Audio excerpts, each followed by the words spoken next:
Hi, my name is John Scasonso here on Bonano TV. I am broadcasting from my base in the Hawkeye State in Iowa, the United States of America.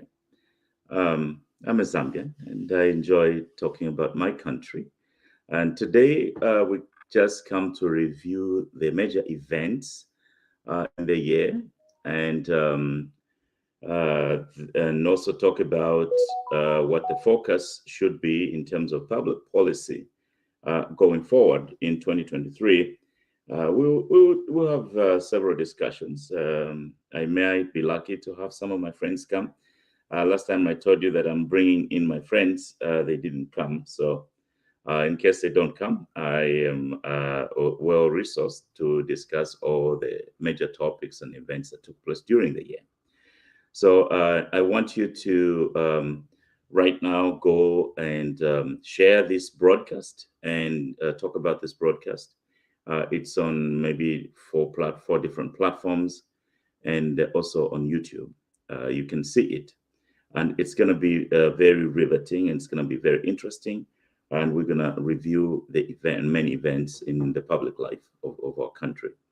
And in the meantime, whilst you are getting ready and sharing this broadcast, I want you to just enjoy Keith Mlevu's song, Ubuntungwa.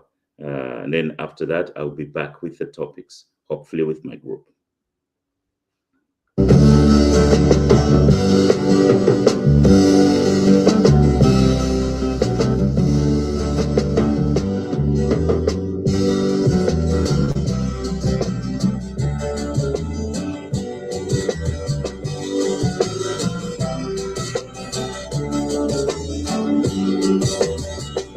Ubuntungwa twalikoka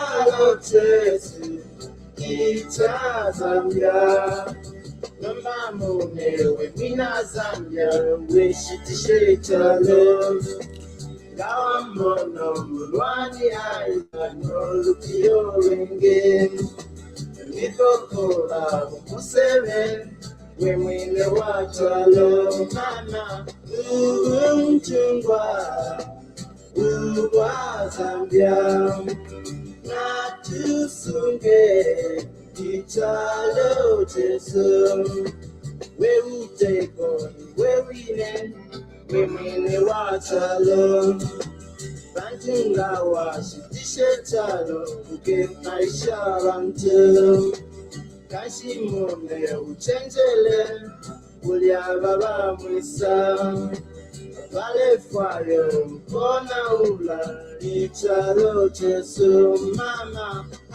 alamune ukose fie chifya balwani utalo chesu chiwa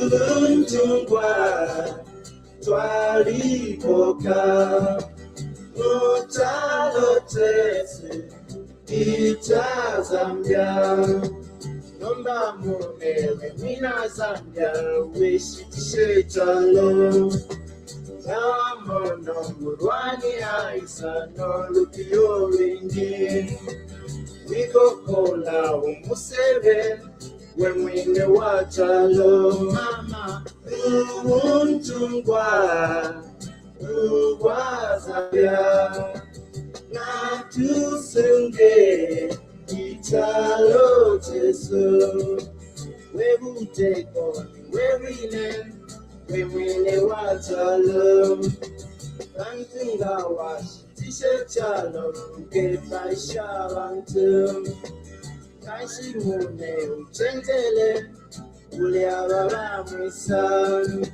abale fwaya ukona ula ichalo chesu mama alamune ukose fie chimfyabalwane utalo tesumama umtungwa twaliboka utalo tesu itazambia mama umtungwa Zambia najusunge italo tesu. Welcome to Bonano TV. My name is John Skasonso. That was Keith Mulevu Zuuntungwa Twalipoka Ichaloches cha Zambia. Yeah, so today I'm just trying to have anybody who's available to come and chat with me. But the basic purpose of the show today is just to review the main events, the news, and other things that took place during the year in the Republic of Zambia and give opinion on different things. And then I want to start first here quickly with the last event of the year, main event of the year. The president did withdraw the enforcement of the law on the criminal defamation of the president. Basically, criminal defamation of the president is an old law that used to prosecute people for speaking about the president in less than flattering terms. So if you went, what I would call muchibembanga wayamuka na makabishi, ukutuko buteko wayapanga ndia kwa kateka. There was a way in which the people who are paid by the system to work with the president, the law enforcement would come after you and prosecute you for criminal defamation of the president. Now, that old law, if you go back, it is a law that was inherited from the colonial system. And that law from the colonial system also made it that the conversation was actually not about the president. It was about the king or the queen. Yeah, so the queen was a monarch, and the queen was both a political and a traditional leader. So that law did make sense that you cannot speak in less than flattering terms about that authority. But when our constitutional framers Xerox, most of what they do, our constitutional framers, is to Xerox. Xerox is a phrase we use here in the United States for copying. You just without critical thinking. Much we can laws na muli abarifunde yabana mpino code mwala panika na bantu for those type of things. Yeah, so the criminal defamation, and usually in societies in the Commonwealth, when that piece of law was there, what people did to avoid facing repercussions of that law was usually to use political satire instead. Political satire is you create a comedic, funny story where you potentially could even speak in less than flattering terms against the authorities, but you are using comic figures and comic features and comic figures of speech. And that, I think, is still available. So the president did come around and remove that. Now, we have seen that since His Excellency President Hakainde Hichilema became the leader of the country, we have seen the continuation of prosecuting people under that law, but the UPND in opposition condemned that law. So we saw an element of seriousness and sincerity on the part of the president to come and commute and remove that law from the books. So anybody, Chilufya Tayali, Basapoi, Bashani Avambiava, Avatimokuepo Konfia Namba, Nanishnava. Vashon tembo o bonsefie aba kwe batu bale bomfiako nangoni bali bamunyina bakwa president bali muri balungu. My young brother called him Nagajana. Yeah, so anyway, bonse bali abalelanda using less than flattering terms and using the arrest with the police to stroke up their popularity and drum up their numbers in the country. So that one is no longer available. It is no longer available. So a friend of mine has joined me from Rome, the eternal city. Let me first welcome him. We'll continue that. So I don't want to keep him there in the background. Shifa Wapombo, Mwaisen. Mkwai, mwaombeni.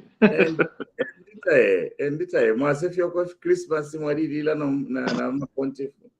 Awo twalilila bakalamba besu balelwala. Tuna mwene buli abushikunje shimpalunya apostles nabo balalwala. Nabena balalwala baletulanga kwati kukosa mukyalo muno kukosa. Even another one of my friends has come. Let me also add him to the stream so we can have a more substantive conversation. But mwanganga ya manu bamutale mwamonekeni.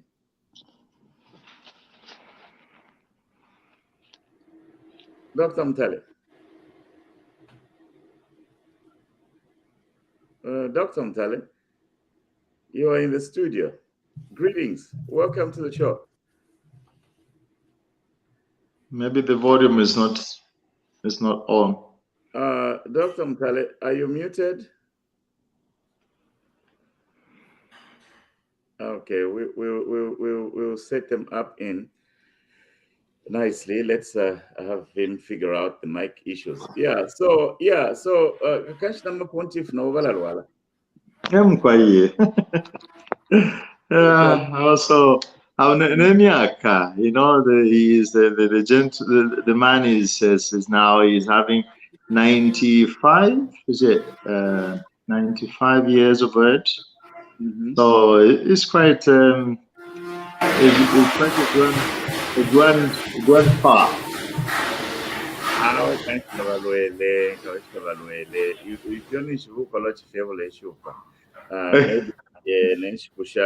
Yeah, well, I'm talking about different things actually. We just received a major global funeral of Pele, the football player, the football player that shaped the game of soccer in the nation of Brazil. Yes. Yeah. So naena alikwata kutumia katwako pantanji. Yeah. Hello. Okay. Yeah. Can you hear me? Yes, Dr. Mtale. How are you? You're welcome to the show. No volume? No, we can hear you. Can you hear me? Yes. Okay. Can you hear us? Can you hear us? Can you hear my voice? Can you hear my voice?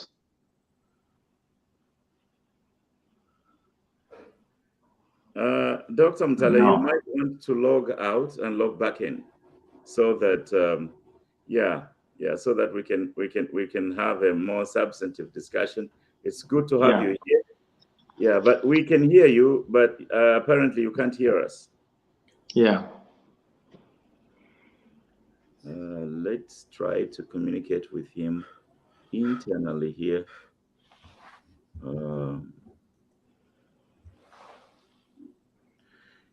So Wapombo, Naturala ndapali one of the abolition of prosecuting people on the basis of criminal defamation of the president. So I thought that a lot of people who are in trouble right now under that law, they just received an olive branch from the president. So, but more than an olive branch, what do you think about that yourself, first of all? I may not be talking to myself.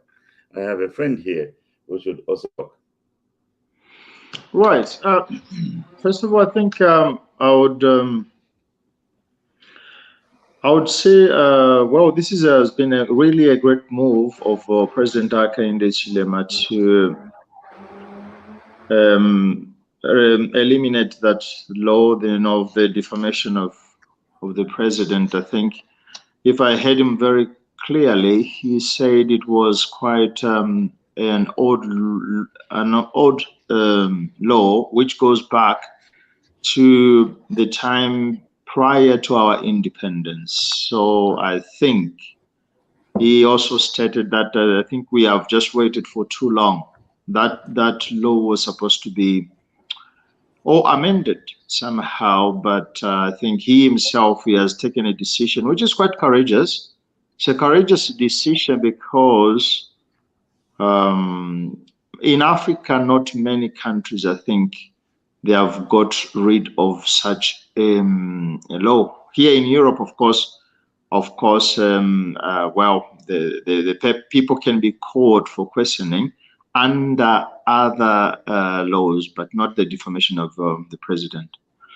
But also, there's a responsibility anyway. The difference is here, you know, when you insult without cause, you can pay the consequences, and you know it.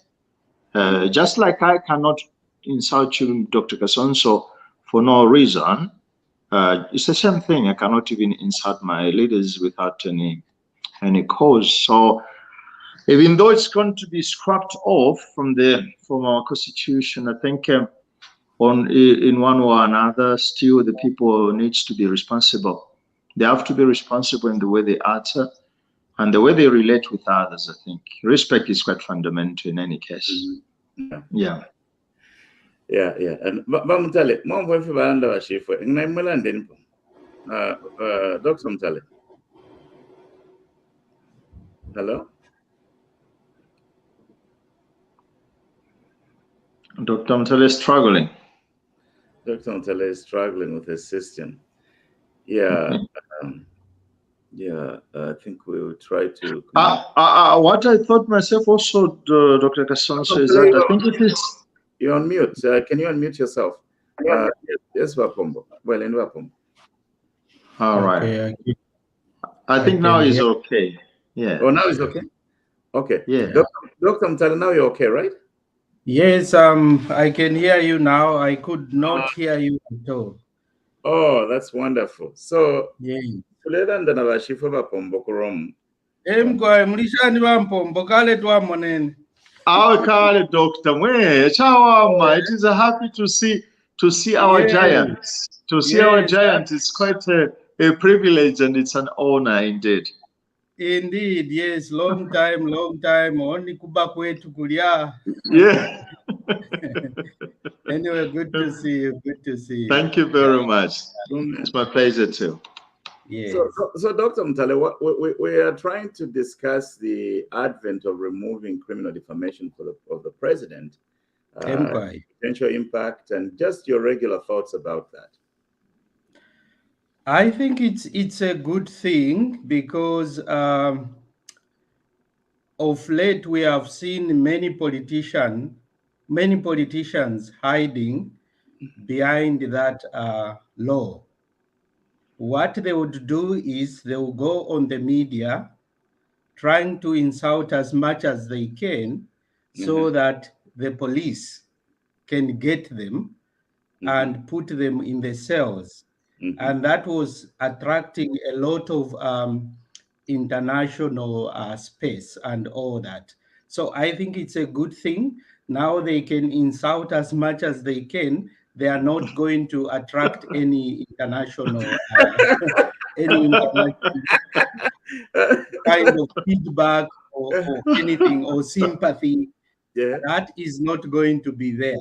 I think that's what was the problem, is that they went on the media, insulted the president, and then there was this, when they were taken into custody, they attracted that international sympathy, which was not necessary.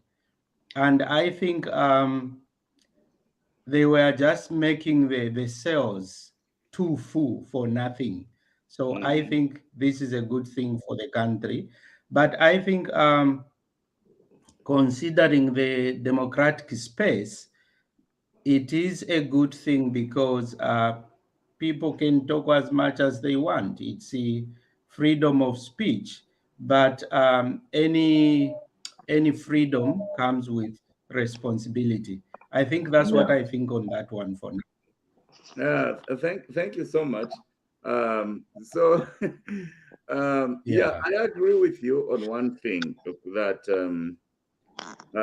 there was all of a sudden we began to see people with zero political clout beginning to command streets to be heard, and people were like, kind of people were like, why are they arresting him? And Yes. then because of that, they were attracting attention to themselves. So nomba akateka aisa chatula poka yakaliva so takwakulava kuyampoka popularity because now vakapoka pakuta vakalifundia kachave chave. Yeah. Exactly. So the other thing I wanted to also affirm, Dr. Mutale, was that those type of political activities were acting as a distraction from the main issues. The government could be working an important plot, trying to mobilize people to go and participate in government programs and begin a journey to come out of debt towards prosperity. But the whole lot of the political space is taken up. So I think it was providing a lot of distraction. But the most important thing about doctor is that could also be a trap. It could be a trap. Mwarimona evo chiva pakuikata vakosoya munganda.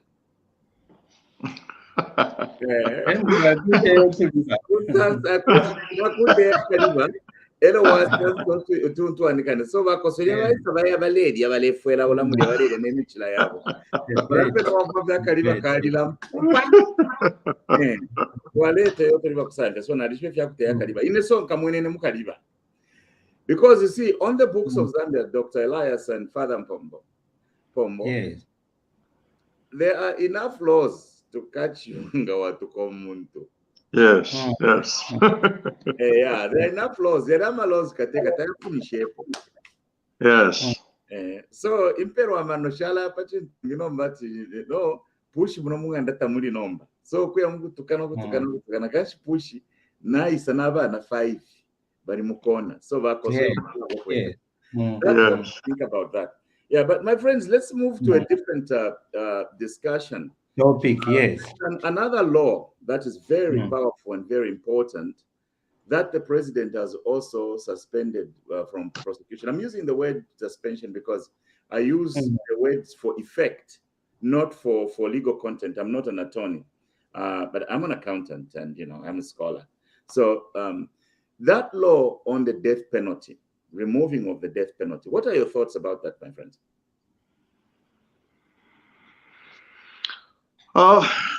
If I can make my comment on that move of the president, Dr. Kasonso, I think what I understand, especially that our country, our situation, our economic situation was facing a lot of challenges, and we were obliged to ask for help for us to really get a stable economy and something like that. So I think when our government went to ask for help, what I know even from here, from Italy, I think when you receive some sort of help from IMF or other, I don't know whether they got something also from the Euro bonds, I don't know, but there are always strings attached and some sort of conditions for you to attend to such. So I would think that probably it was also part of the conditions that was given to our government. If at all Zambia was showing that they wanted to be a democratic country, remember Dr. Kasonso and my other friend, there was a certain moment when we started saying that Zambia was not allowing democracy. There was some sort of oppression going on. There was no some freedom. Hakainde Chilema has complained because of the lack of freedom of speech, freedom of movement. He himself could not move from one place to another, and so there were some failures from one place to the other insofar as democracy was concerned in our country. So I thought, and one of these conditions probably might have been also to get rid of the death penalty. It's my presumption anyway. I'm not sure, but I think it's one of the conditions prior to obtaining any help, financial help, I think. Whether it is okay or not, I'm talking in terms of our African democracy. There might be some questions which might arise, but here in Italy, for example, the death penalty has been cancelled 45 years ago. It has been removed, and it was termed to be one of the conditions to be part of the European Union, and removal of death penalty is one of those conditions. But for Africa, I don't know whether, apart from what I suppose, I suppose might have been the reason. I don't know if at all in our African politics, if at all it is useful. I personally think it's better life imprisonment. I personally, but do we have prisons capable in Zambia to keep somebody for 50 years? I don't know. That's a good one. That's a good one. What you have done is to give the potential glove that law fits in on the global stage. So let's listen to Dr. Mtale. Dr. Mtale, what do you think about the abolition of the death penalty in the Republic of Zambia? Look, Zambia currently, we say that we are a Christian nation, and as Christians and people who believe in the Bible says that thou shalt not kill. That's one of the top commandments. And if Zambia was made a Christian nation about over 20 years ago by Chiluba, I wonder why we still had death penalty as one of the things that we believed in, or something that was still part of our law. After 20 years, I think it was the right time to now abolish it, because one, Zambia is a Christian nation, as we have been saying, and I don't think that we need to be given a condition by another nation or state or country to say you need to remove the death penalty. It must be our belief that life is for the living and not for the dead. So I think as a country that respects life, and I think our Bill of Rights respects life, and knowing the fact that not everybody goes to jail because they have committed a crime. Our nation, Zambia, sometimes our courts have sentenced people who have not committed crime. Yes, and if people are killed or are sentenced to death for a crime they never committed, that's an omission on the part of the state. So I think it's a good thing that the country has decided to abolish death penalty. And I think what we need to do, like Father Mpombo has said, is that we must definitely make our prisons habitable.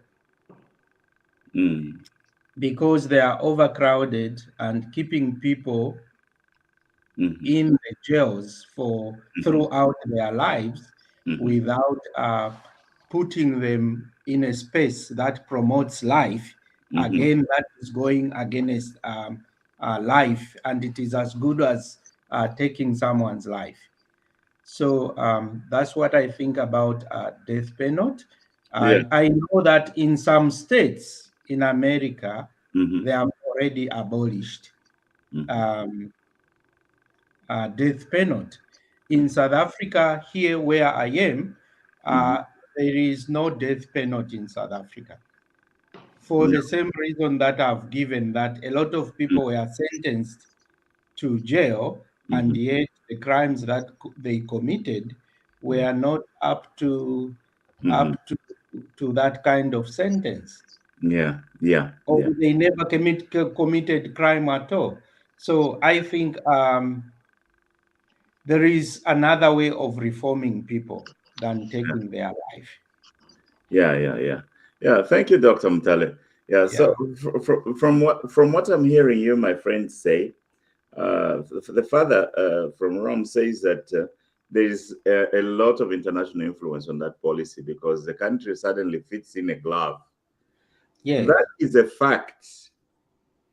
And two, Dr. Mtale mentioned something to do with our Christian values and our ethos towards the legal system as a way of recourse for people convicted under such laws without the necessity to have been convicted under that.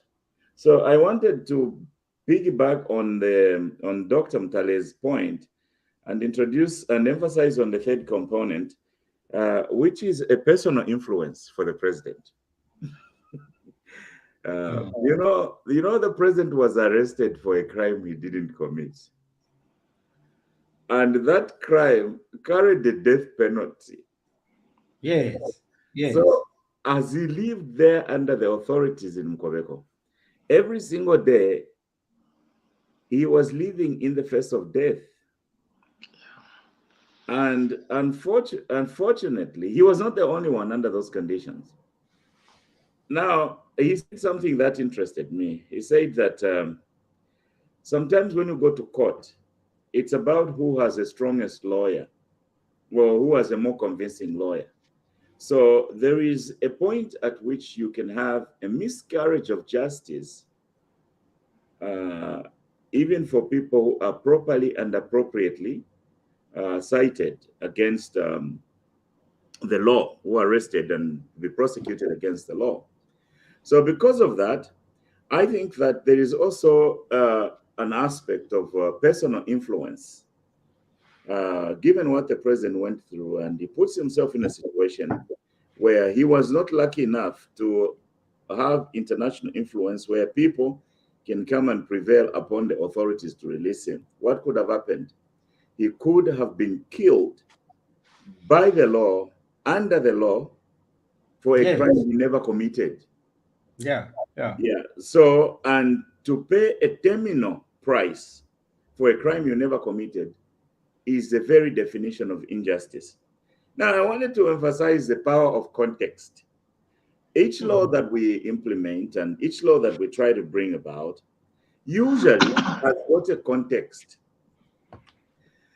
When Kenneth Kaunda was trying to return to power after he had lost it, Frederick Chiluba and his friends looked at him and said, Chikaunda ngachawera chikesa to panic. So how do we prevent him from standing? They created a law that if you have stood twice and you've won elections twice and you've governed for those terms, you cannot stand to become president again. So they were like, what are we going to use against him? We're going to use 27 years of him being in power as a disqualifying factor. Unfortunately for Chiluba, after his 10 years, he tried to change his mind. He forgot about the law. Yeah. So laws have a context. Laws have a context. So the context of the law was to prevent Kaunda. But 10 years down the line, it comes back and it bites them. Yeah. So there is a way in which these laws will repeal and these laws will repeal, when we apply a purely personal context, the laws must be able to transcend a personal context. That's what I believe. Yeah, and then we also have to think about Kenneth Kaunda's one-party participatory democracy. Kaunda stood on the platform that he was a Bemba. He grew up in Bembaland, and his father and his family, they are the ones who spread the missionary work and education amongst the Bembas. But once he had become president, a Rio Mubembankonko created a political party who took away Kaunda's carpet. So Kaunda had nowhere to stand. And then the other half of the country was under the ANC, under Nkumbula and the other people. So at that point, Kaunda was leading the government. It became very clear that if he went to the elections, he would not have the votes because all the people have clustered themselves into tribal political parties, and tribes are just extended families. You must first of all obtain support from your tribe and then go to create a coalition with other families, because politics are all tribal. so Kaunda says, no. The way to survive here is that all these tribes are going to participate in one political party for their standing, and the one who is on top of that political party is the compromise candidate initially, Kenneth Kaunda. So he introduces one-party participatory democracy. Down the line, it came to bite him. As soon as he introduced multi-party democracy, now all the tribes united against him and booted him out of there. So what I'm trying to share here is that there is a way in which the immediate context does determine what is happening to the changes that we put in the law. But there must be always a caveat. The caveat is this: the changes in the law that we put in place, and I want you to observe these words, my friends, and please come back to them in 10 years' time. The changes that we implement based on personal context are always transcended by the actual circumstance of a period of time, and they can come back to bite us. There are people, I believe, are deserving of the death penalty in any society. I don't believe in the death penalty, but there are people who I believe deserve a death penalty. There are people who I believe should be incarcerated for defamation of the president. I think that there must be enough laws to safeguard changes in the laws to transcend personal circumstances. But to the extent that we are trying to fit into the bigger global story, we are trying to improve the laws based on what is going on. A person who comes and kills another person, it's my personal conviction that if you have taken a life, you have meted out a terminal sentence on another person, the same favor should be returned to you. And as a Christian, I believe also that do unto others what you would have them do unto you. So because of that, I am not totally against the death penalty, but the blanket removal of the death penalty will eventually come back to bite this republic, because there are people under the normal circumstances of life who are deserving of the death penalty. It is even more to even redress it, in my view, to say, okay, put an exception for a person who takes life without cause. At least that person should be subjected to that, because the maxim, do unto others what you have them do unto you, must be the most constructive maxim even in a Christian nation, Dr. Mutali. I think I just poked on your concept in Well, you've spoken well, like 10 men.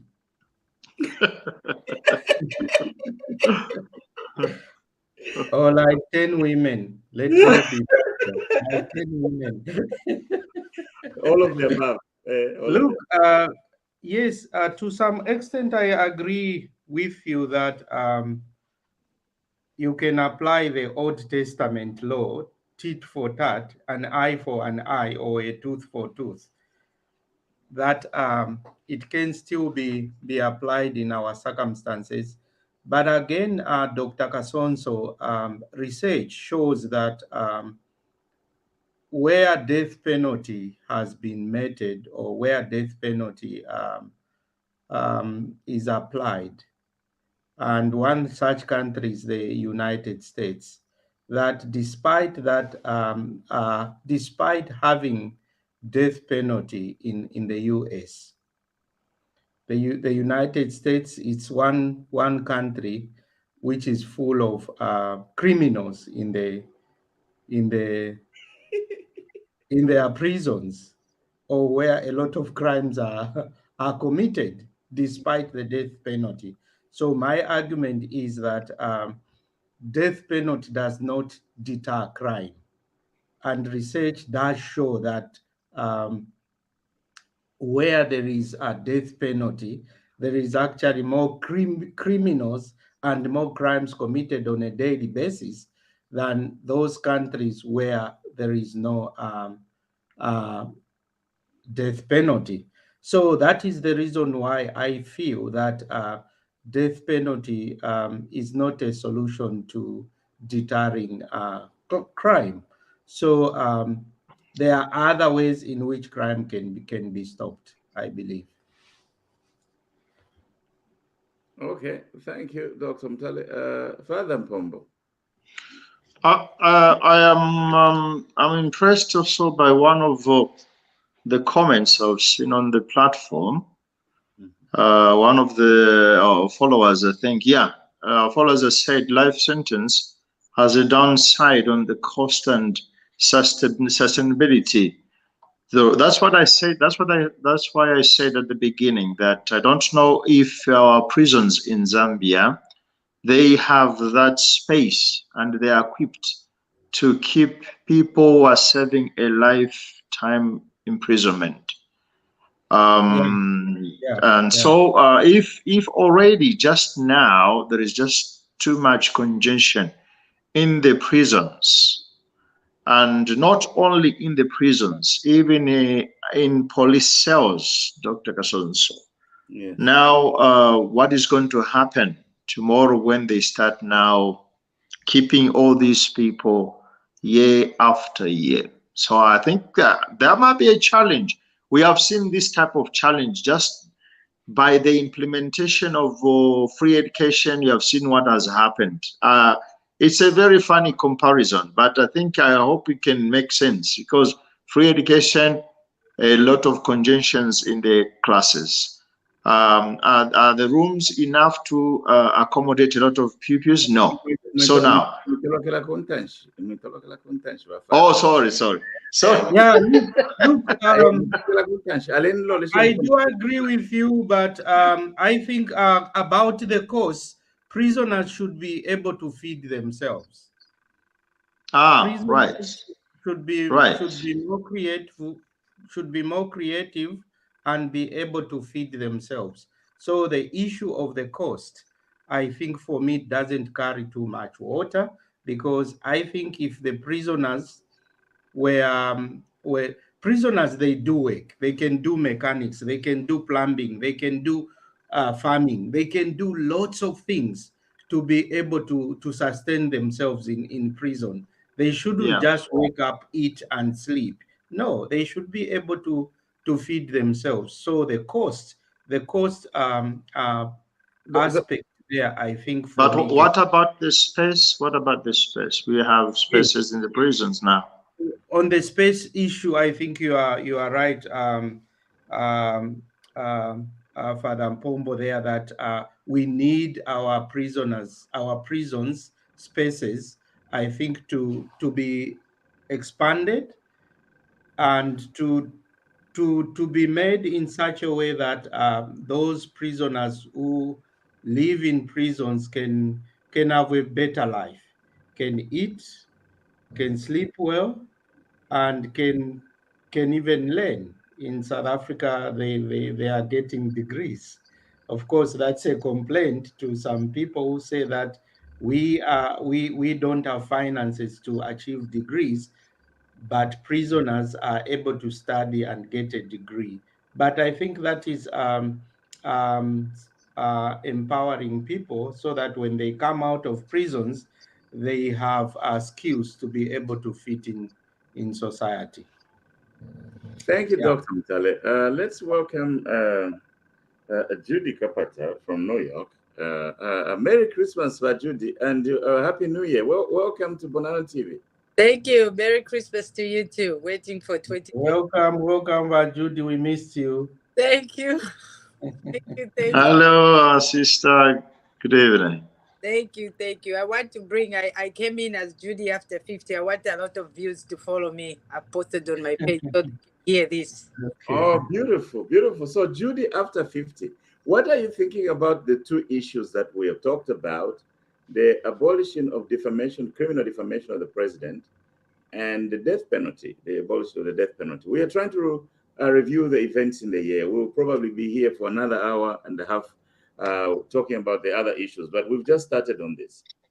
Okay, about the death penalty, I believe for the death penalty, I believe everybody deserves a second chance. We've all made mistakes in life that we have done certain things. Likely enough, we're not caught. So the death penalty, I think when the president abolishing the death penalty, that's what he said, correct? Yes. Yes. I think I'm in agreement with that. I'm in agreement with abolishing the death penalty because keeping people in the condition that we have in prison in Zambia, unless I've seen, we visited prisons before, I've been to prison before, especially Chimbwakaila, it's not a good sight. So if somebody makes a mistake and they learn from that, they deserve a second chance in life. There's a girl who was in prison. Her name is, and she posted on Facebook, she has a blog now. Her name is Inspire. She was in prison and she doesn't even hide. She said she was guilty and by HH pardoned her, I don't know which year. And she's there teaching people that after you make a mistake, it's not that after you make a mistake, you have to be punished for the rest of your life.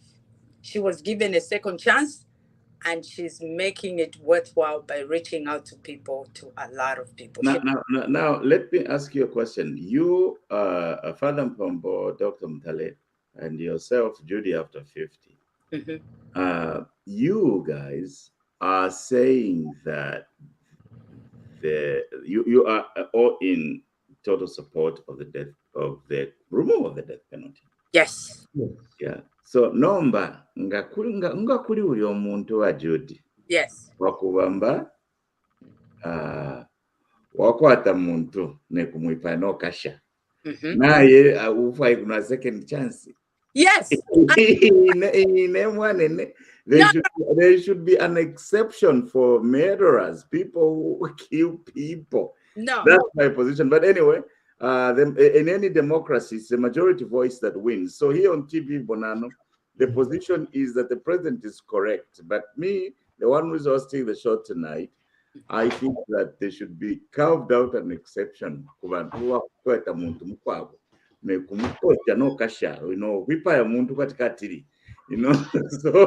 at least there should be that exception. But anyway, but Judy, what do you think about the criminal defamation of the president and the removal of that?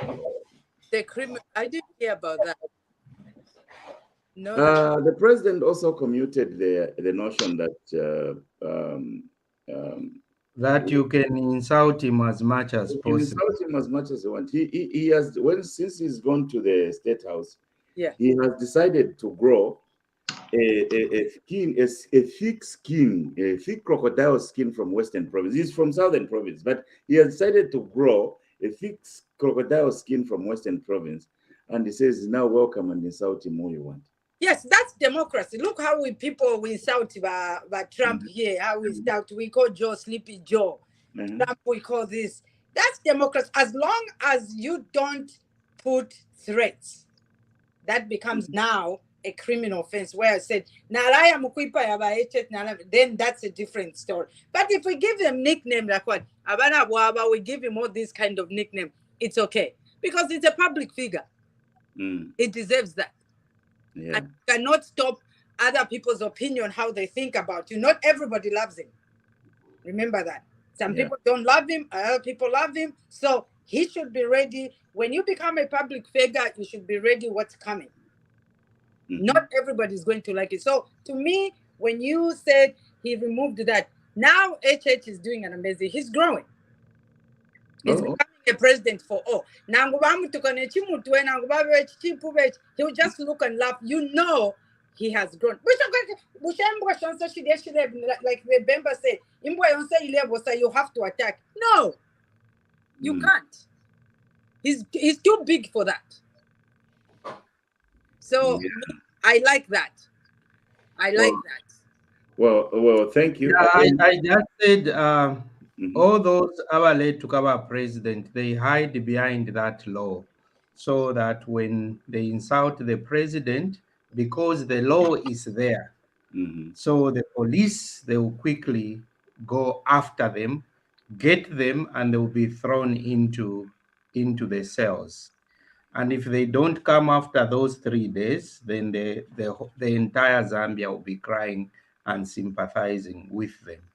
So the president is saying, especially these political parties, let us scrap that law so that these guys can come there and insult and bark like dogs as much as they can, so that if they concentrate on just on insulting the president, then they will forget their role of having to do the checks and balances. Yeah. Thank you, Dr. Mtale. You know, I think I should tell this personal story that when I lived in Mushili Bonano, this Bonano TV, we are more, many of us on this platform are kids from that area in Ndola. I lived with a family. I will not disclose their identity. I lived with my family, my extended family. And then my aunt in the house was trying to explain to us why they are not joining Bamuntu Party. And she said something that I've never forgotten, and I think it helped me because from school, what we learned was democracy is a government. Democracy wasn't an atmosphere. We knew that democracy is a government of the people, by the people, and for the people. That's the definition I knew about democracy. But I learned a new definition of democracy from this, and when she explained to me why they were not joining the MMD. And she says, if it were a fire up where I went at Chiluba, Nanguaveng given them Paramana join, but if I don't carry them unipi. Because I never muntu to party, never later the Mogalase. Ero, the Mogalase, Kutukaka Unda.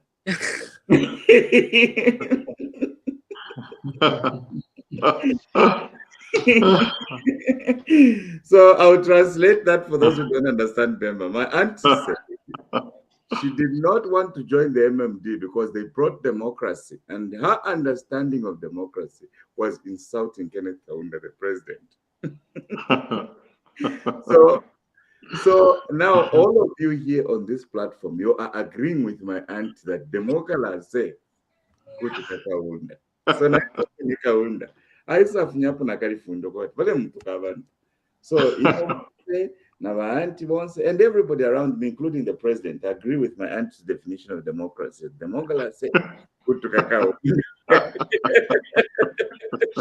Ama isosele.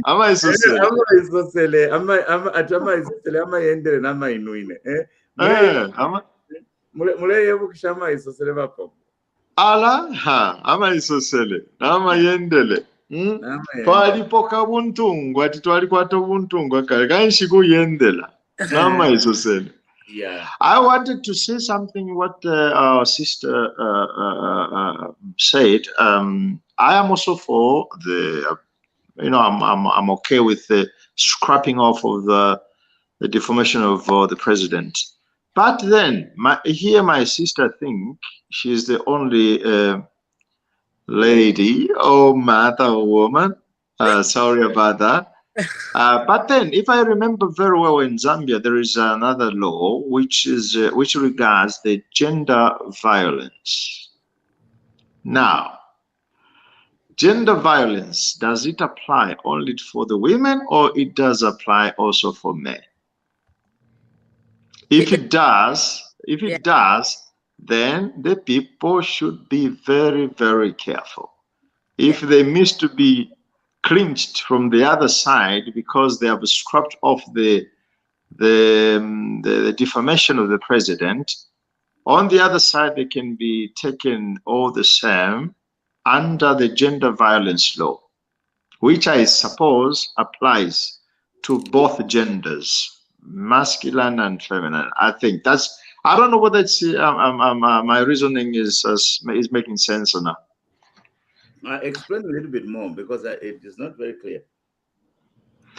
I am saying, scrapped off the defamation of character of the president, but don't you think if at all somebody just opened his mouth and started shouting and insulting a person who might be also the president, don't you think they are going,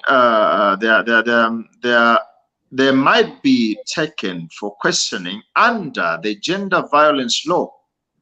Because gender violence, it's not only physical violence. There is gender violence where in the homes, husband, wife, they fill up themselves with insults and all sorts of words, of bad words. And I think somehow also that one can fall under this law, gender violence, where you insult your wife with no reason. I think you can go behind bars if you are unfortunate.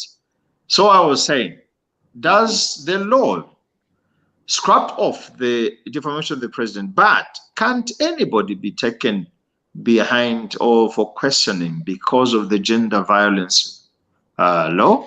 That's my question. Yeah, I think that we have to read the law if that is available. But I'll go back to what I said, that there are two aspects to this scrapping of the defamation law. One is that now my society ended. But there is a component that I'm suspiciously feeling like there is a trap there, because there might be other laws under which a person can still be cited. So I think that you're on point on that issue. Dr. Mtala, what do you think about what Father Pombo was saying? Well, look, for me, the worry with the scrapping of Ukutukanwa Kwansele, my only biggest worry is that people think that now that the president can be insulted, therefore I can also insult my neighbor as much as possible. You remember that abantu usually ngatabanuinemo is when they can be peaceful, but ngabanwamo then kuisa nombati nde akunwena. So my worry, I think, is that this can be taken as an example for any person to insult other people. And I think that's where the gender issue is coming in, that people will start violating, especially the innocent people, women and children. So any law, as much as it has a good side, it can also have the negative side. I think the negative side for this very one would be that people will be saying, if we can insult the president, But President Tingabatukane, what about it? Nizakutukana zamene zijazikali maningi. So I think this is there's going to abuse somewhere, whether we like it or not. There's going to be abuse, and that's where I think now the powers that be must really teach the people to make sure that they know what this law really mean.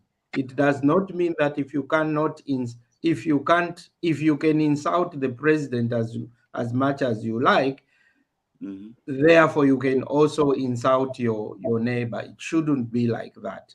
I think if you insult, if you use abusive language, I think can lead you to police and later on incarcerated.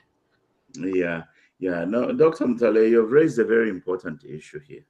And in my estimation, the important issue you've raised is that each law that we create, actually, I think that's the principle here, that each law that we create has a way in which it's going to create a culture to maintain that law, the culture that will follow on in the country at that law. We are saying that we are a Christian nation. To what extent does creating a culture where vulgarity, even against the people in authority, is going to just go unpunished? And as Dr. Mtale has indicated here, that there is potentially going to be a culture where if there's no deference to authority, then it means that anybody else can become a victim of vulgarity in our society. So that we have to observe as to whether the impact of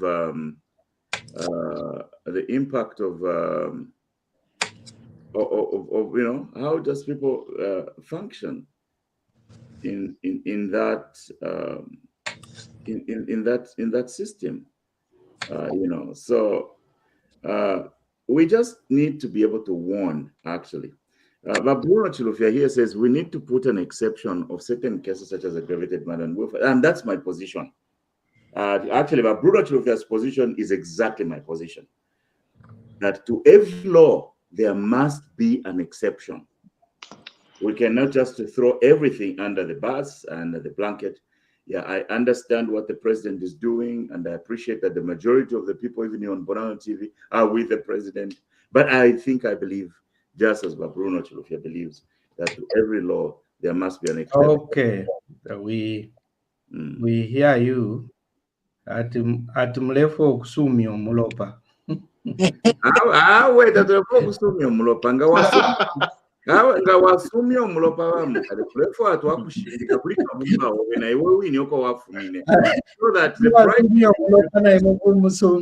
the price you pay for being with us, at least nga chako bati waipa yomuntu tufuye twakushindika ina kuli kabumba owe as a child. Then I am wrong on that. I know everybody here is not for that, but that is my position. Because yes, to others what you want them to do to you. I understand what you mean, to leave an exception. If I give an example here, you know that Italy have a problem with the mafias. In Zambia, we just think that in Italy there are mafias. Actually, there are three types of these dangerous criminals. Mafias, they are the ones who are found in central Italy. Then we have in Naples, they are called Camorra. Then in the southern Italy, they are called Ndrangheta. There are three. But if you understand at mafia. Now, these people are people, most of them they kill. They end up killing other citizens. So because there's no death penalty in Italy, what they have done is to put in three regions of each, northern, central, and southern, they have put 3 strategic prisons. And these prisons, those people who were Dr. Kasonso Waliland, that I think some of the people probably deserves, well, to be not to live on earth. Now, these type of criminals who are really dangerous, very dangerous, because there are people who have killed 15, 20, 30 people. And you cannot put a person who has killed so much in a same cell with an old man who have stolen tomatoes. I think it doesn't make sense. But so, Kuno, they call it law 52 double, law 52 double. Now that law 52 double, it identifies those dangerous criminals who in other ways, it's just like they have already been sentenced to death. But because of the democracy and the like, they take them now to those prisons who are, most of them, they are islands, the small islands, and that's where they incarcerate them, and they prevent also the other inmates from danger, because these people, they don't distinguish between a prisoner or a free man. If they want to kill, they have tested blood and they just go on and just like that. Yeah. So maybe and probably Mozambique, we can have specific prisons for dangerous criminals who in fact probably deserve the death penalty, but they can be kept. We have Mukobeko. But Mukobeko, was it only for those who were waiting for to be hanged? Yes. Was it? Yes. All right. All right. All right. When they take you there, the next stop is death. All right. All right. Okay. Okay. Yeah. So Judy, imokulinga lepo mule tonton kanyapo. Na bala bonse bakalunda bala bankalo bakwata Africa ine village ya bakaonde aisa ikata kaonde umukote amuipaya so nokuba pera fina bena life sentence eko na kuwa nkambo yabo. First of all, mufira mwa knowledge ushepa kuti umuntu wepaye, what made that person ukuipa yomunango? They want kuno kuchalo kuno bala study kuno kwa liba mental illness kuzamba tatoa ishiba. So mufira mwa ishiba first pakti epa yomuntu chishchale ngero kuipa. Sometimes bala snap, sometimes budwe bam, sometimes niba serial killer. So you have muama murder cases mwa liba ma category abantu the umoni first time IPF and that I am in prison. I started repent afuma and it became a normal society. Bambi ni hobby. So tell me became grouping mobonsab. Yeah, so that's the reason why I am saying here that we must I think we must be pro-life in this one sense. Yes. We must put value on life. Yes. And at least create an exception for life. Kuliyo capital punishment. Because ngachako bati muchalo chonse mubena Zambia mulia. Wali baba mtongo bakabwala la bashu pasana. In fact, when I was growing up kusanfya batu wewe that kabwala la akwata amashina 16. And then kwambuku yapenda rari thagi mutongo chisanguka nyama mfu kolokotio elephant whatever we know more vitundu vya kusana. I am going to if we cannot put a price on life and deter people in the country from taking another person's life, I think that will eventually create a problem. I see maybe in the future that we may have to revisit this issue again, because umuntu wa ikata omunanko kumwikata kwati katili ya mukama pamukosha muipaya ati you spend the rest of your life in jail ubutekwe bukala kulisha ba Dr. Walanje takala ilisho mwini fo balande kaidi ukala ilisha abafungwa tabakwataka past yako ilisha because nishina bakakwa ero ya bomba shana la ilisha shana.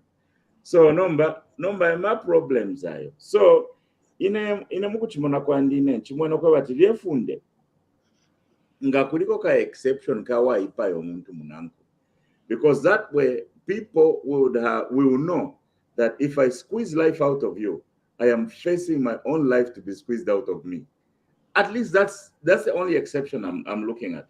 Not umuntu wakwati ni passenger muri motoka, ero driver wako akana okufuma pamusebo baikata passenger ati yo twalaya kuipa ni treason tawafumine pamusebo. No, I think that there are certain safeguards that we can create and introduce in the issue. Yeah, so now let's move on away from this issue and let's try to revisit other things that happened in the country. At the beginning of the year, we saw the rollout or the implementation of the free education policy, where the government commuted the payment of fees for people to go and attend elementary school and also middle school, secondary school. Yeah, and then this year they even reintroduced back the meal allowances for those who are attending tertiary education at government institutions. So, what do you think about this? What do you think about this, my friend, my friends? Sorry, I missed that one. I was busy typing a message to Bruno. Oh, yeah. Let's interact with Bruno. That's very helpful. That's very helpful. Yeah. So far, kuma ilembo pali education machafu kutolokera.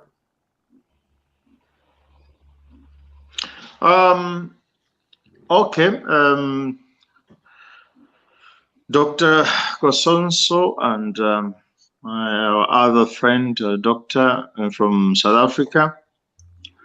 On the free education, I welcomed the reintroduction of free education, of course, but probably it would have been done gradually, looking in terms of the many infrastructures which are missing. Safe houses or small homes for the teachers. Even if the president would have said, he said, we are giving opportunities for you people. If you have homes, they can rent your homes, they can rent your rooms. Not all areas where these teachers have been sent have decent places where they can even pay rent. Actually, there has been some challenges there. So I'm saying probably it was a very good move, but it might have been done a little bit maybe in the second and the third year of their governments, to look in terms of places for where to put the teachers, and then expanding also the rooms. I understand the president when he says, well, there were a lot of children roaming in the streets who had nothing to do and they could not go to school. So I think it's much better they are in rooms, in classes, even if they are not comfortable at the moment. But also there is a question of the teachers who have been employed. Most of them in Wapula Muchinga, those areas there, I understand indeed, they don't have even a place where to go and stay. And they are supposed to maybe enjoy their teaching services, just like a teacher in Riverside or a teacher in Parklands in Kitwe.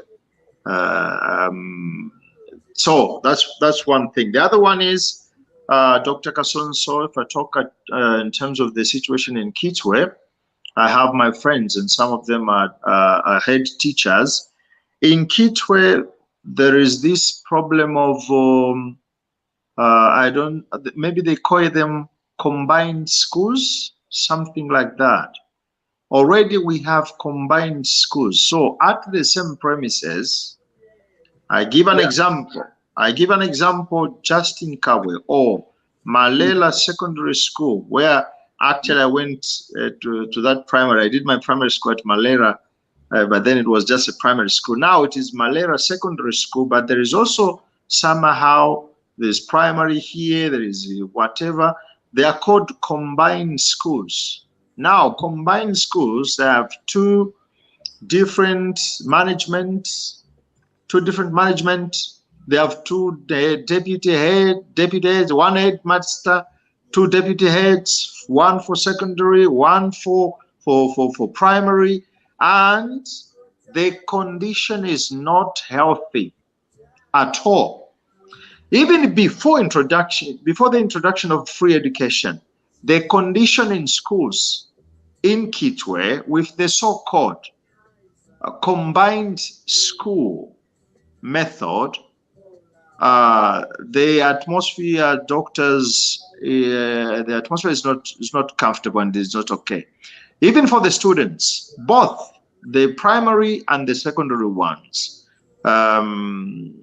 the competition is funny, it's crazy, and the attention to these students, the teachers for the secondary school, they would compete with themselves, with their friends for the primary school. They are staying at the same premises, and one accuses the other one, you guys are advantaged. For example, when they introduced the free education, the teachers who were responsible for the primary school got a lot of students coming in, and hence also got a lot of resources. Sorry, maybe it's the opposite.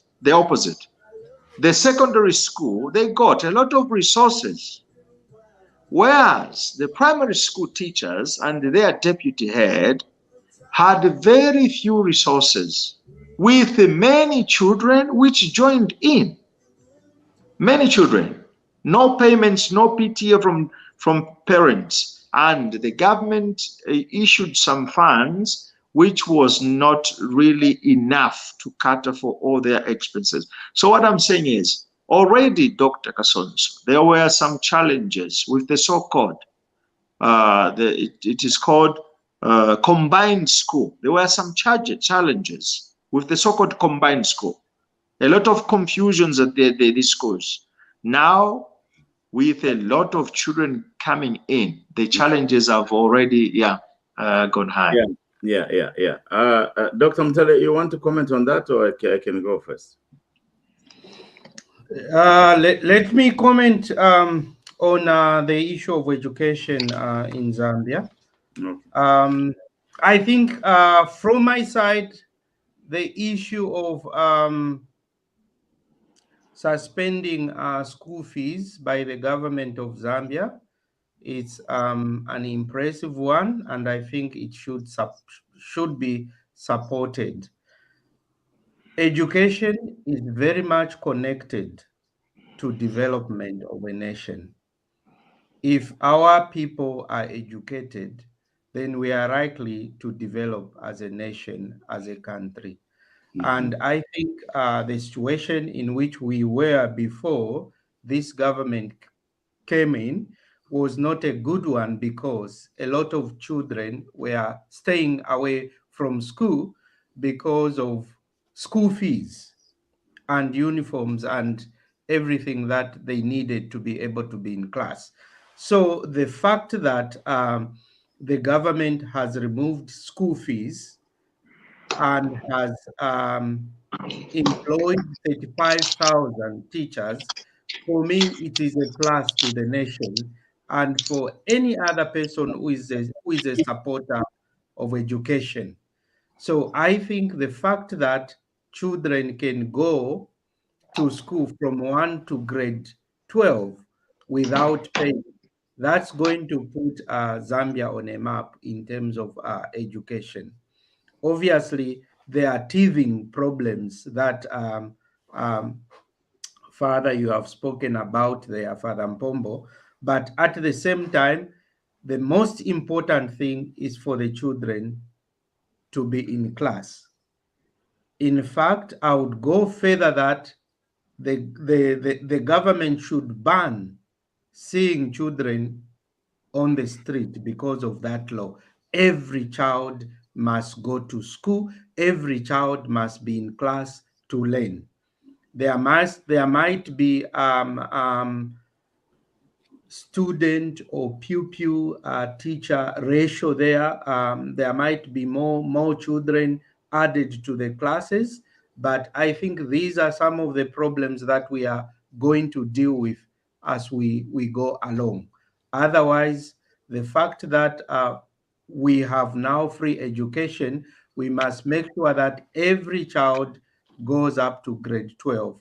And I tell you, 12 years from now, Zambia will never be the same. People are going to be qualified, and everything improves when people have education. When people are educated in a nation, everything translates. That mother who had a child at a tender age, who did not go to school, could not read instructions on a bottle in English or Bemba, will now be able to read those instructions on a bottle of medicine and be able to give the child the right medication and not an overdose. They will be able to listen. They will be able to access internet. They will be able to do a lot of things because of that education. So in my own opinion, I think there are problems of housing, there are problems of congestions, there are problems of teachers not having houses where to live. But these are problems which we are going to resolve as we go on improving our education system in Zambia. Well, thank you so much, Dr. Mtale, for that passionate contribution. One of the biggest passions of my life is the development of people in their adolescent and past adolescent into adult age. I have this passion for the development of the resources of human beings whilst they are young. The UPND coming into government and immediately putting education front and center. First of all, they were doing something that their own father, Kenneth Kaunda, did for them. And that must be appreciated. But also importantly, they are announcing the ethos of their operations. I don't even know if they think this way, but I am into analytics and all those kind of things. So that's where I'm coming from. You can contrast the prior government to this current government just on the basis of that one thing. The prior government was keen to invest into. This current government is keen to invest in mubantu. Abantu muntu ngakulipira amafizi ku school. Nishinachita invest muri iwe. Your life will never be the same. Fortunate for this country, that's what Kenneth Kaunda did for them. In the generation of post-independence Zambia, ama degrees vale penda pamaboko wayo bakwe. Kaunda acha invest akula ma school because alefa vale akuma school. Bakwe ma school tabakwete ndalama. Ala lipira ba mukusambira ma school ya lutu. So that, I think, is a positive development. Now, further, Mushe mwaliesha po njinga kumuleshe tababogam.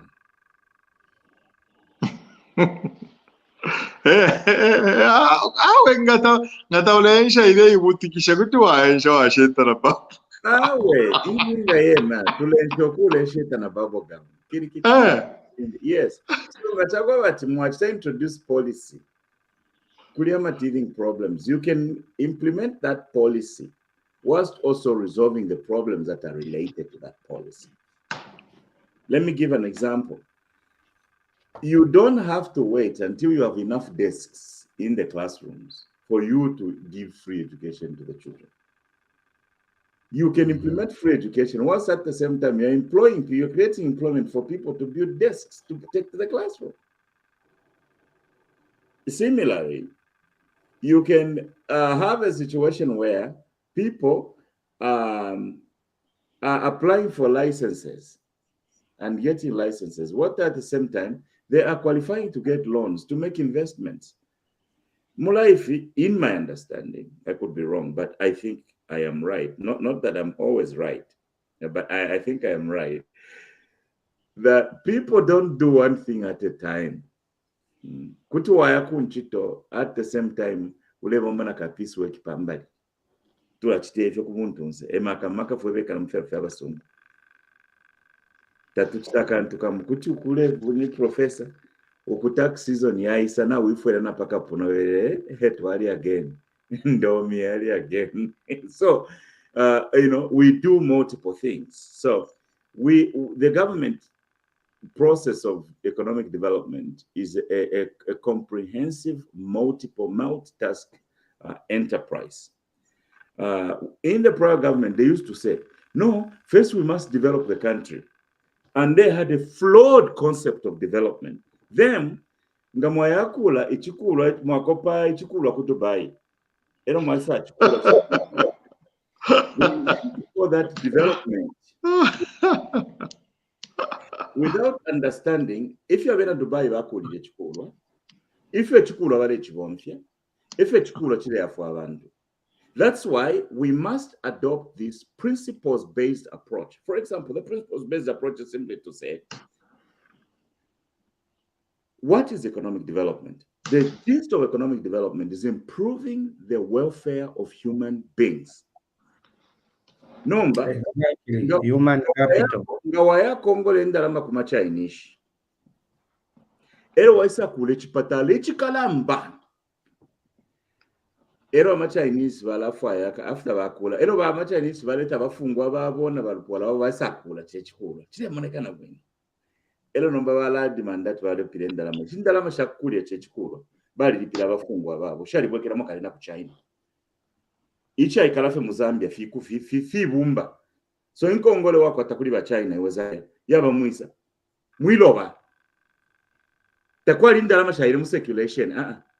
Maybe lindalama shaire mu circulation. Ma Chinese babili abafungwa bakwete bagero kalingalinga. Bala ero babatera.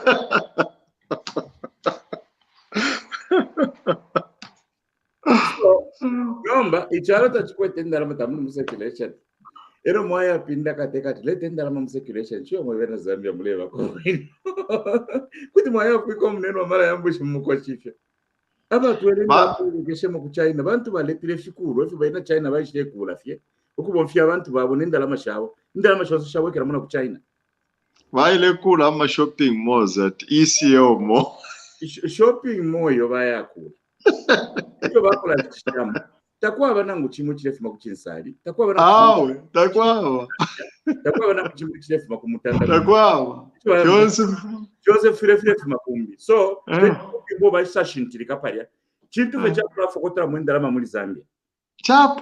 So, what I'm trying to say is that in thinking yes Zambia if we afuma economic development we antanshi ni vifine. Ngamuri abaiche. Inchito yenu kuya ku school tekuya mukutambe filimba bena bayisabula 1.6 billion bayapoka fimu bayaposa kuli ba musician busho abayiche bonse iyo balekula kunganda bemba fenyimbo no kushana. Yeah, so anyway I see a good balance in the education policy and I see that about a year and a half before the elections I published a video about where we should go on into the future of Zambia, the investments, the 10 billion investment in the young people in the Republic of Zambia. Our government by Shirepo, tabere offside sana but there are certain things that we also must ask for in 2023. So on top of the half hour in the next few minutes, we are going to move away from discussing these main elements of the events. We're going to focus on what must be our focus as a country in the year 2023.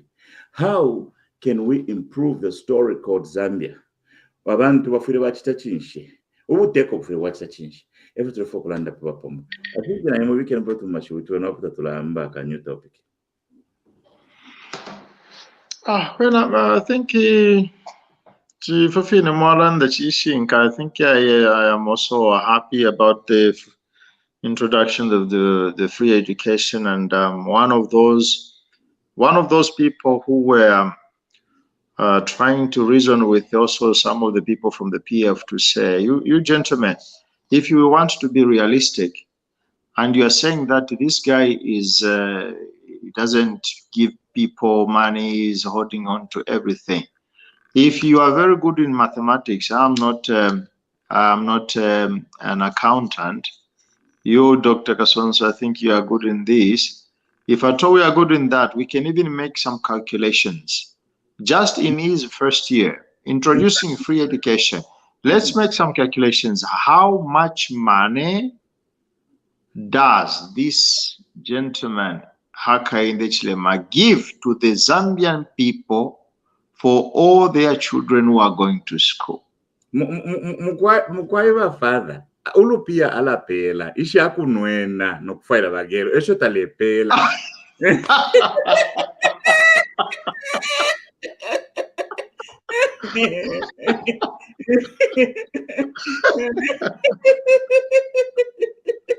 So Operation Landrachawe, let us make some calculations. If you want to see who was generous in his first year, let's calculate how much money it has costed all those children who have gone to school, and then you understand the heart of this man.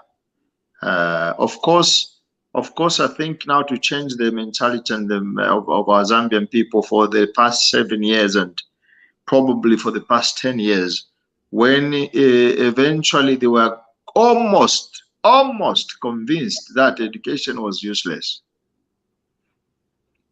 Almost convinced. They were almost convinced. And they have taken these young people, Kalimancho, those chaps, to go and sing on the platforms to say, it's not education that will give you success. Education doesn't matter. And we were there. We were there when students were afraid of introducing themselves as Copperbelt CBE students or University of Zambia. They were afraid because they were being slapped in the face. Yeah. And so I think that is kudos to this gentleman and to President Hakainde Hichilema. And as you have said, you are Professor Kasonso, we still have some expectations and something that this government can do much better, especially to boost the local economy. For me, I'm keen on that one. The local economy.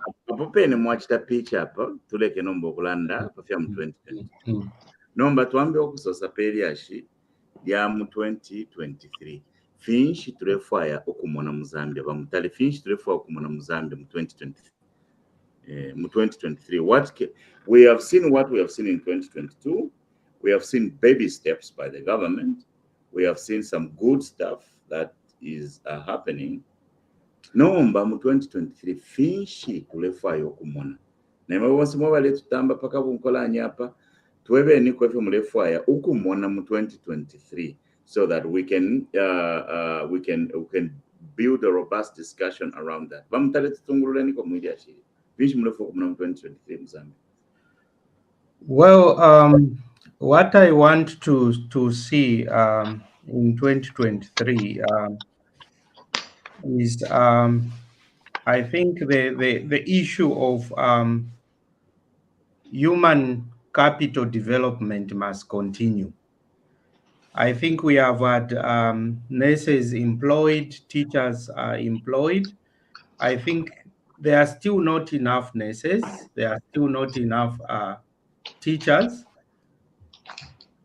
We should continue employing them.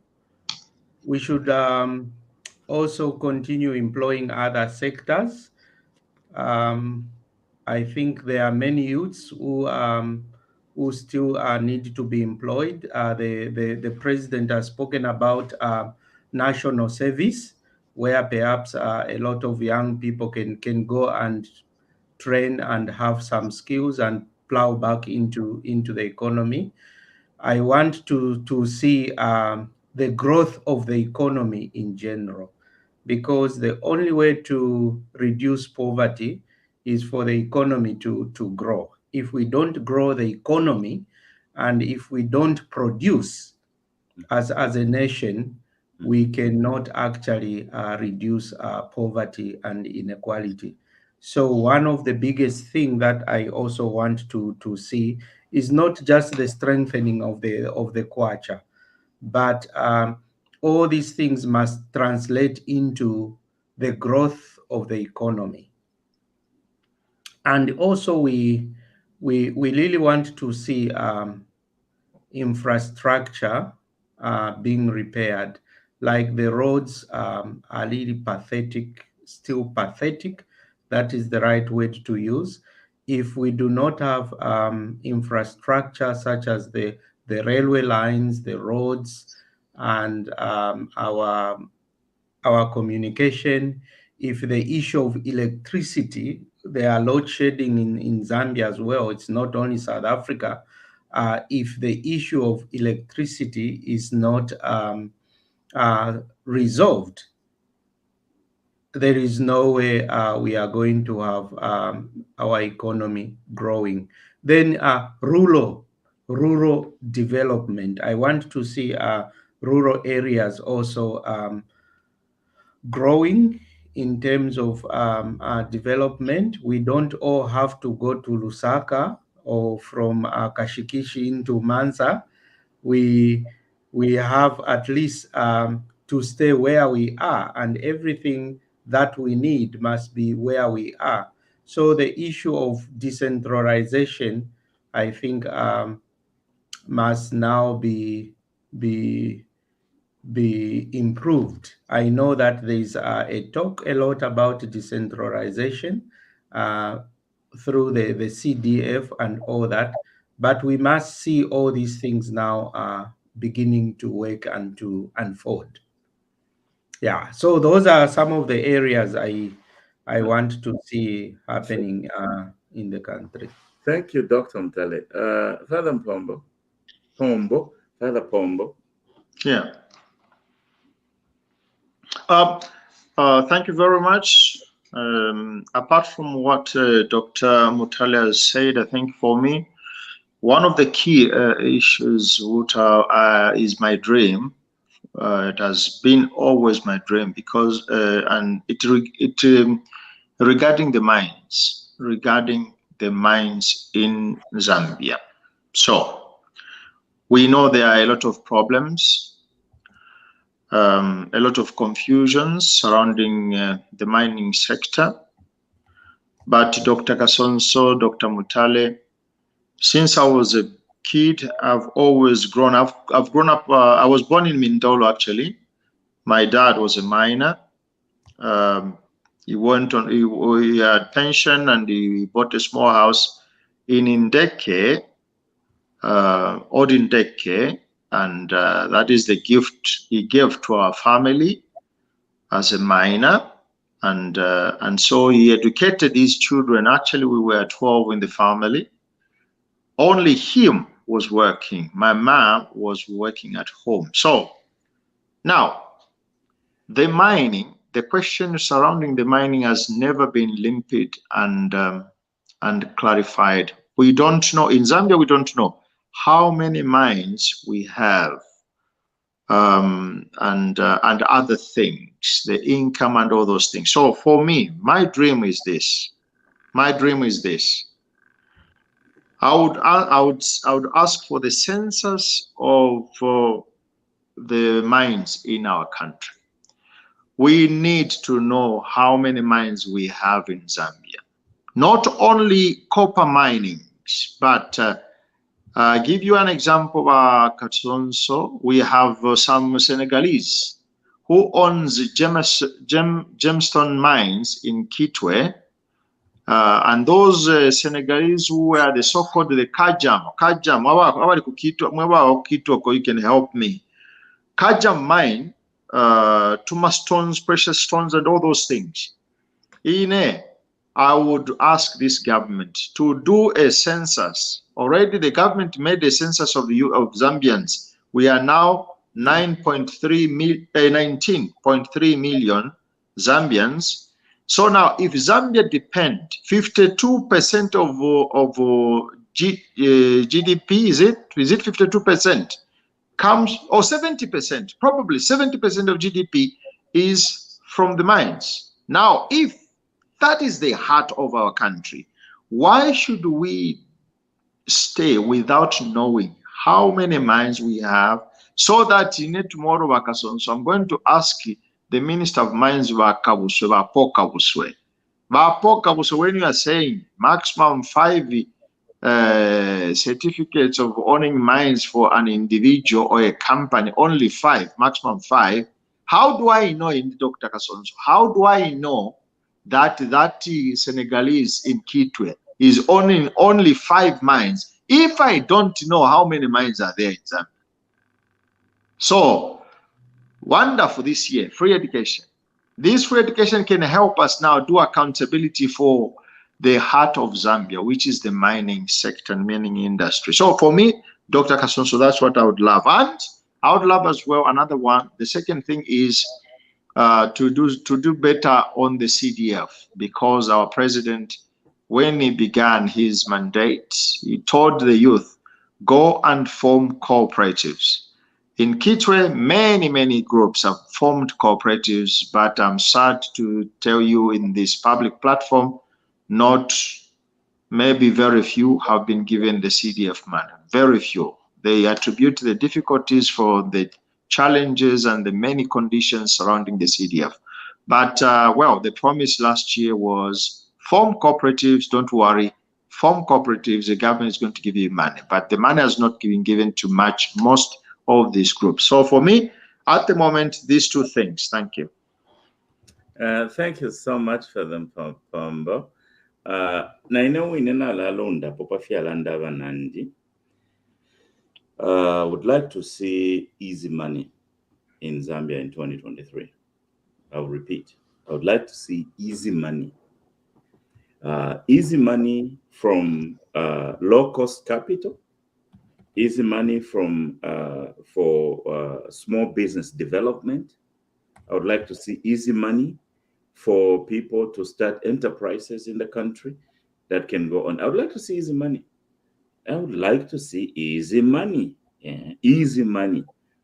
I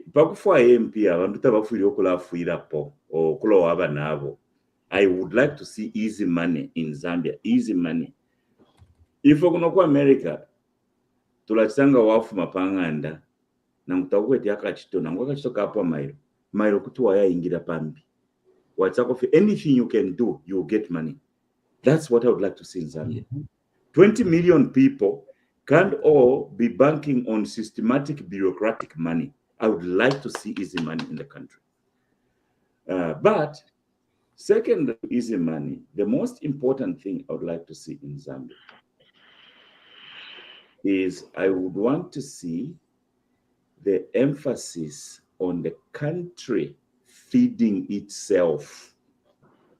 Zambia feeding itself. Not Zambians living off of food from South Africa, food from China. Yes, variety, it's okay. But you can't live on food grown for other people by yourselves. I would like to see the government place emphasis on the agriculture sector for the country to produce its own food. When you ask the PF, talk about agriculture, tabako temfia kula benefit FISIP. FISIP nika scheme create aka corruption. So that that's not what I want to see. I don't even want to hear the name FISIP next year. But I want the country to find a way to grow more food, that every household has food, from Choma to Chipata, from Kaoma to Kasama, and from Winilunga to Namwanga, to what is that? Nakonde. Across the spectrum of the Republic, I would like to see the promotion of growing enough food for every family to have enough food to even sell to other starving families in the sub-region. I would like to see that. And coupled with that, I would like to see the protection of these startup enterprises which the government is trying to invest in. I would like to see that. I would like to see in 2023 that a Zambian who starts a small business is guaranteed of a market where they are going to produce and not be overthrown by a Chinese or a Lebanese or an Indian business. I don't want to see that. I would like to see a Zambian who starts a business, for example, umusepera wa Zambia, ngakamba okuteka enkoko. Tafuri okuya mukushya enkoko, nishi munyine yafuna afuma ku Beijing, enale enkoko, then kwacha less than mwina Zambia mwachi wa kushya enkoko kungana.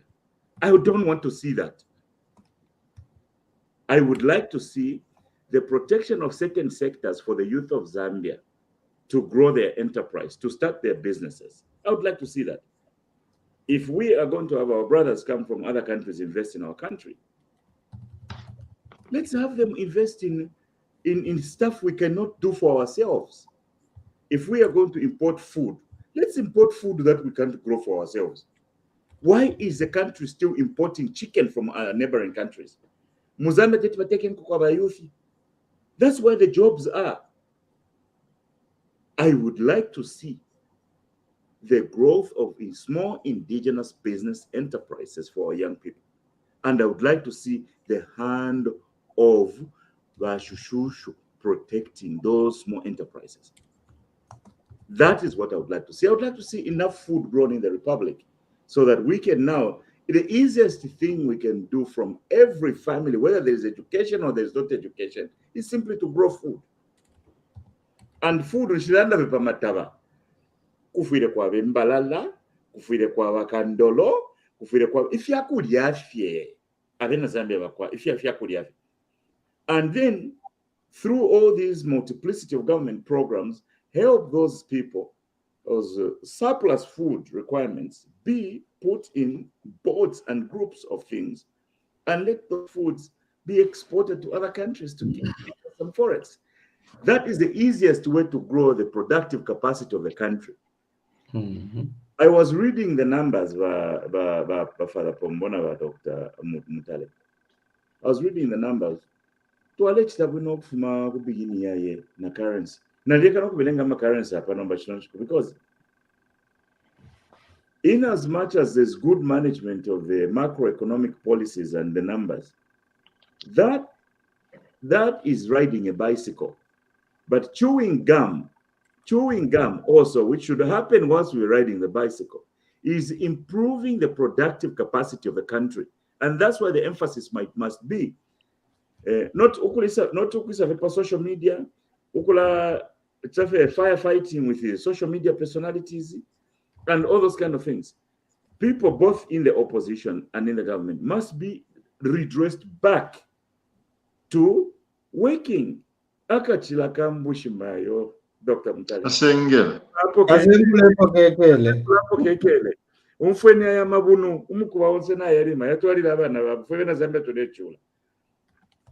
The thing to do is not to get mukuba kalipia tekenu kuimba mukuba. Muzambe tamwa kwata equipment ya kuya imbo mukuba 3,000 feet down the earth. So badam awale isa mukuimba mukuba ma partners venu. What do the policies need to be? Bwana tula tuwabane. Chalo chesu.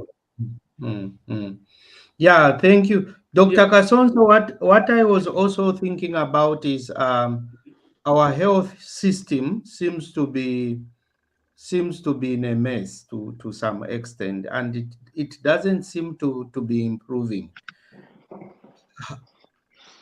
We can't be healthy to be able to achieve all these things we are talking about if our health system is not in good place. Sylvia Masevo has been trying a lot together with her team, but it looks like there is still a shortage of medication. We still hear how medicine has not arrived from other countries. We still hear of medicine being stolen out of hospitals and corruption around that place. So that is one area where indeed I would really love that a Zambian health system improves, because we are a sick nation if we don't have medication in hospital, and we can die without achieving all those things that we want to achieve. Ngabalefo kukutine chipute maswikamu bonse ku Italy Bampombo. Imagine, transport. As we come to the US to buy good medication and to be healed, I think our president must focus on fixing our healthcare system, especially in the coming year. He has done a lot for the nation and for the country, together with the UPND team.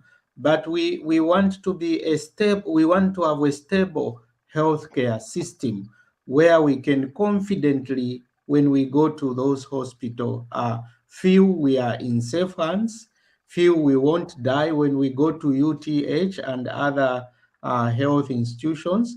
We must have confidence in our systems, because if hospitals are good, probably the people are going to be healthy as well. But also maybe we should begin emphasizing on preventive methods, instead of having to emphasize about hospitals.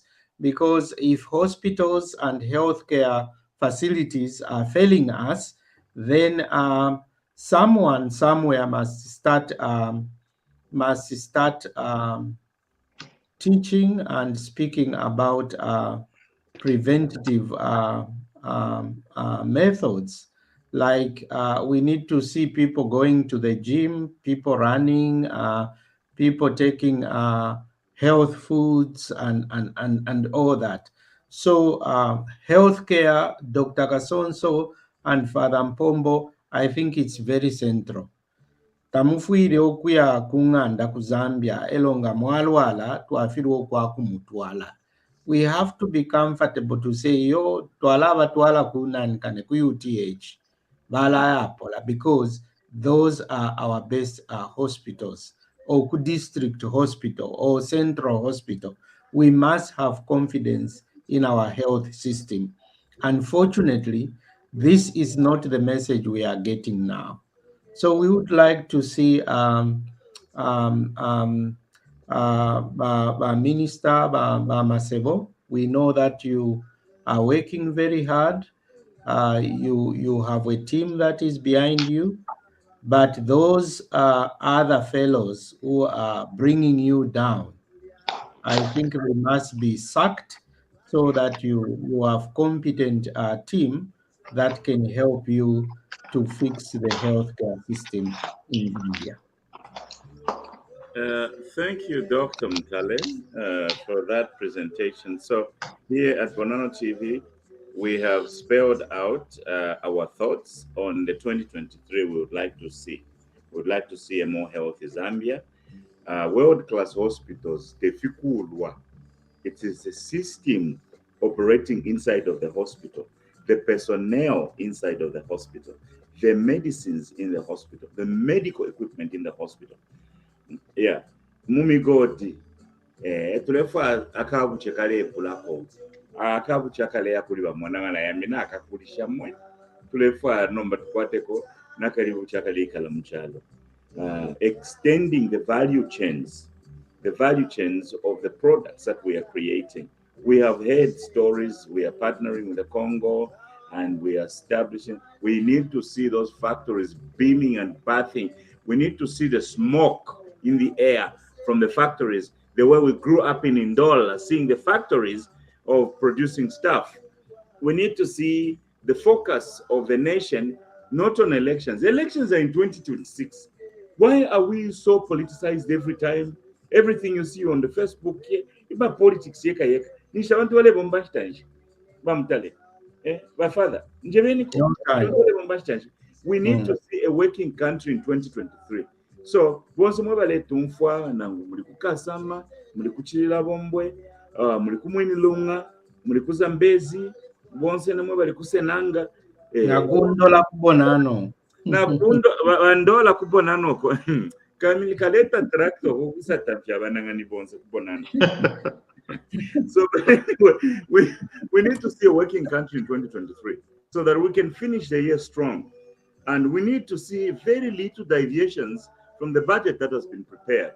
We need to see the easy money. Easy money means people being able to access low-cost capital easily. Yeah. So, ever to recommend about Bonano TV. So, Abanan closing remarks then to Alaisa Show. Apart from the other things that we have talked about, I think I'm okay with what Dr. Mutale has also said about the health sector.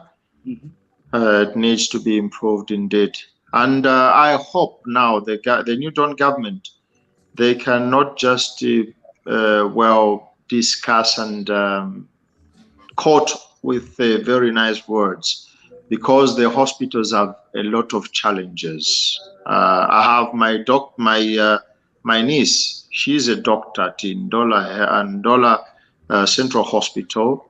She told me, Don Oscar, since September, we don't have medicine. We don't have medicine. So now, I'm not going to disclose the name of this doctor because they will fire her. You cannot do that. You cannot do that. Yes, but well, it's a reality. Even the minister Masewa said, well, 65% is not comfortable for a democratic nation like Zambia. We should be talking about 85%. That is quite comfortable, but 65, I think, it's still a very serious figure. Now, the other thing I would like to close with is the issue regarding the fuel. Dr. Mutale, Dr. Kasonso, if free education and if we are going to grow our local economy, especially agriculture, investing in agriculture, I think also regarding the fuel, what is the challenges there? I know the president talked about a deal where I think maybe they are going to be pumping fuel from Namibia. I don't know whether that project is on course. That would help very much. I understand there are pipelines which are going to be moving from Namibia and pumping fuel straight in Lusaka. If that program is going to be successful, well and good. But also we have our friends in Angola. We have our friends in Angola. So my advice, my call to this new Dawn government doctors is this: let's take advantage of Angola. The president of Italy came to Angola to make a deal for fuel from Italy. Zambia, we are borders with Angola. Why can't we why can't we take advantage?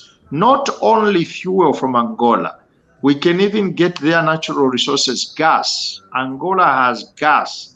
The Italians have taken advantage of the business with Angola because there is a war in Ukraine. So the gas does not reach Italy through Ukraine from Russia. So now the Italians have gone to Libya, and they have come down to Angola. Angola is bordered with Zambia, doctors. Why can't we also do something? So for me let also our government start thinking of also some links, revamping the pipeline, the rail line between Zambia and Angola, and do something there. Okay, thank you, Father. Dr. Mutale, just for a minute, we need to close our show. Yeah, thank you. Yes, I would just like to latch on what Father Mpombo has said. I think the issue of energy is very important. First of all, we need to see better electricity. I think they need to look into the issue of load shedding. Fuel prices, they can look into that. We know that it's a global phenomenon that has impacted on fuel. but that area can be improved. We need to begin to move to other sources of energy. We can't just rely on fuel alone. Fuel is disappointing the whole world, including gas. Gas also is mined from the ground. So even gas is becoming an expensive commodity. So let's find a way to make sure that there are other sources of energy so that we are sufficient in such areas. I have seen also that the tariffs on electricity have been increased.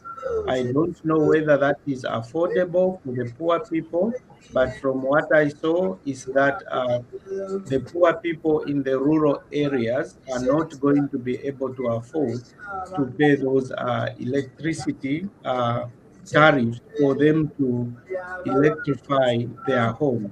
So there must be a way the government can help the poor who want to draw electricity to their newly built homes.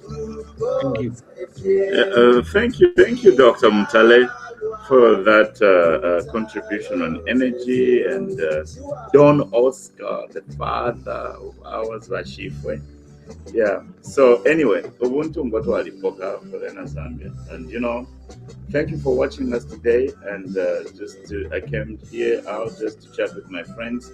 I want to wish Judy Kapata, who is already gone, Judy after 50, a happy new year. I want to wish Dr. Mtale a happy new year. And I want to wish Don Oscar. Yeah. I might attempt to be here tomorrow, but if I am lost, don't fault me. I'll be welcoming the new year. So, but anyway, over the weekend, past the weekend, my friends and I may be able to return and talk about whatever we wish to talk about. And thank you for watching us today.